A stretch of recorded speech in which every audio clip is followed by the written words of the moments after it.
Hey, it's Jeff with YourLearningCareer.com. If you're considering a career in instructional design, you might be a little confused or wondering, where do I even get started? And so I wanted to share with you how I got started in instructional design. I've been in learning and development for the last 20 years, so I want to share with you my journey, my story, and then I also want to give you some tips that you can use to get your own career started. I'll start off by saying that when I was in college, I had no idea what instructional design is. I had never heard of it, right? I actually got my degree in advertising. I had this idea that I was going to go work for an advertising agency creating commercials. I knew I wanted to do something creative. But actually, my sophomore year of college, I ended up being on the Walt Disney World college program. And pretty much you could forget everything from there, because once I started working at Disney, that's all I wanted to do. I was like, when I graduate, I want to come back and work for the mouse. And so that is what I did. I graduated and I went back to work for Walt Disney World full time. I actually went into the character department. So that was a lot of fun, but it had nothing to do with advertising, and it certainly didn't have anything to do with instructional design.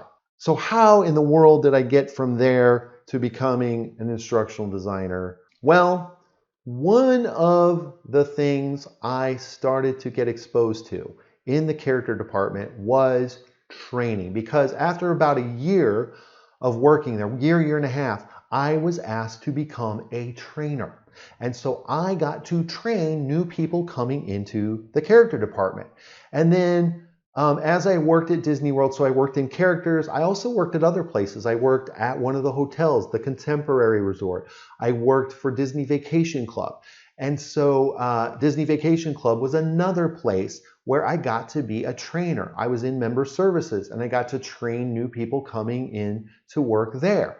And then I also got to be a trainer for Walt Disney World Traditions, which is the new employee orientation. So that's where I got my first taste of training and development as a whole, and where I started to realize, hey, I think this is what I want to do.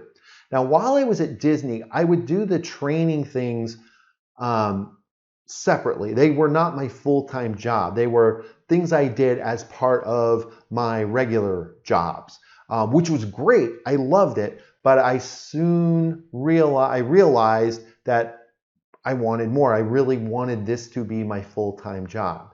And so when I left Disney and I went to go work for CarMax in sales, that's where I actually ended up getting my first full-time training role. Now, it wasn't in instructional design.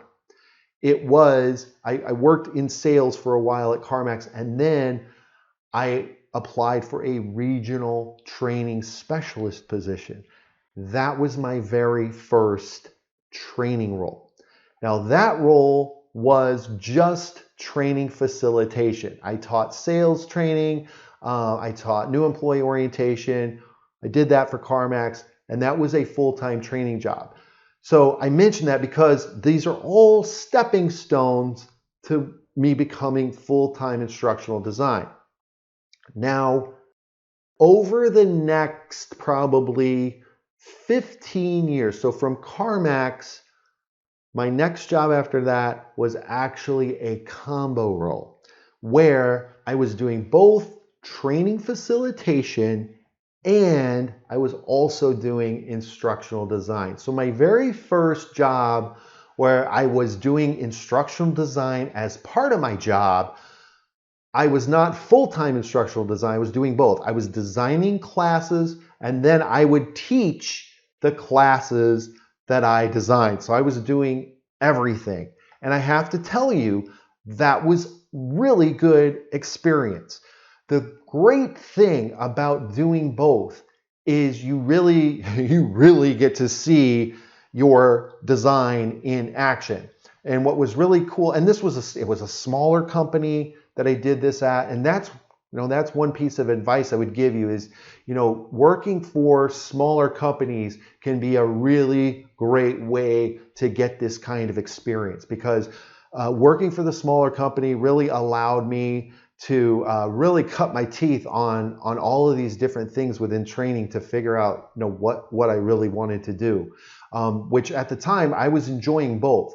But what was cool about doing both, like I said, you really got to see. So if you designed an activity, you got to see and experience firsthand as the facilitator, oh wow, this activity did not work, or wow, this activity worked awesomely.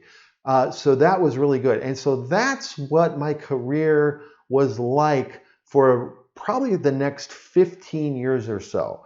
I worked for various companies and I did both. And when I would apply for jobs, they were jobs that had both requirements. They wanted people who could train and they wanted people who could design training. And then eventually I got into a job where I was doing classroom training, classroom designing, and then I started getting into the e-learning as well.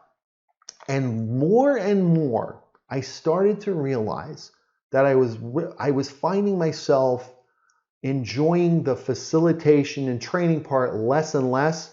It gets to be a grind, especially when you're teaching the same class over and over again. And I was finding myself not as enthusiastic about having to get up, prepare the classroom, and do all of the facilitation stuff.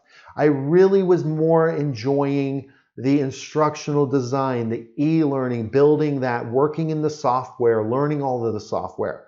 And so I started to think, you know what? I really would like to go full-time with instructional design. And so when I made my next move, I made a very conscious effort. I said, I'm only going to apply, because I had always applied for everything in the past. I took a very targeted approach and I only applied for instructional design.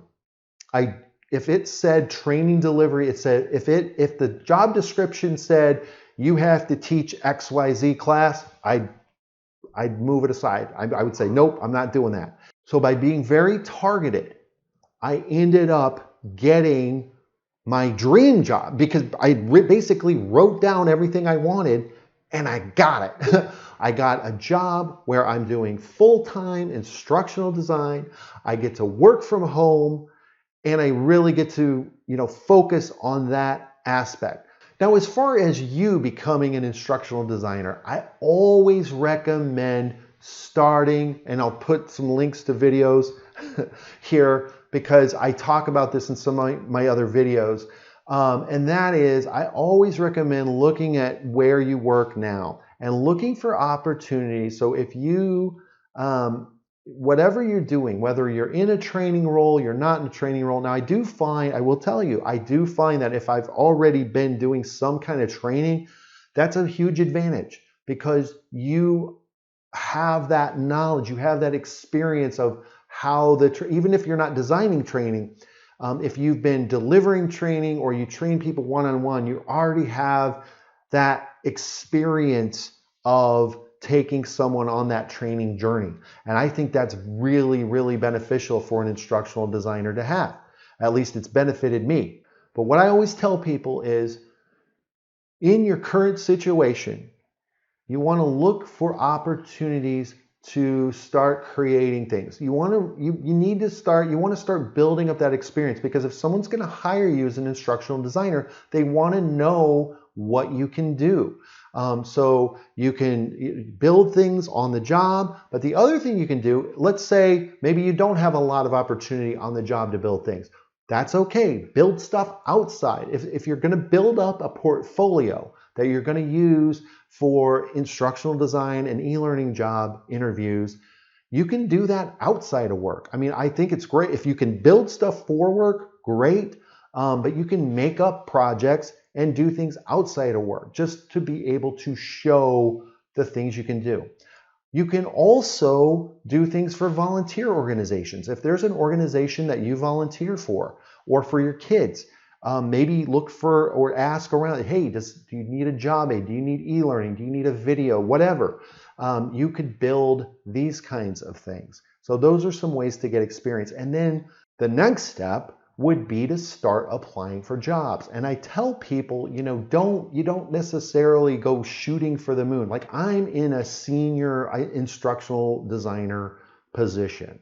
And if you've not, you know, if you've only done a couple of things, I would tell you, don't go applying for the senior level positions. And I know that seems obvious, but sometimes I see people that it's like they think everything is owed to them right now. And the fact of the matter is, you've got to work for it. Like, I didn't just become a senior instructional designer like that. You know, I had to put in the time, and you should expect to as well. So look for those, and I'm sorry, I don't mean to sound lectury, but I would say, you know, look for those entry-level jobs. And in fact, you might even look for those combo roles where you're not maybe even doing all design all the time. Maybe you do one of those combo roles, but look for those more entry-level positions and apply for those. And I'd say too, at smaller companies where you can really get that well-rounded experience. So those have been, that's been really helpful for me. So those are just a few of my tips. I've got some articles that I will link to in the description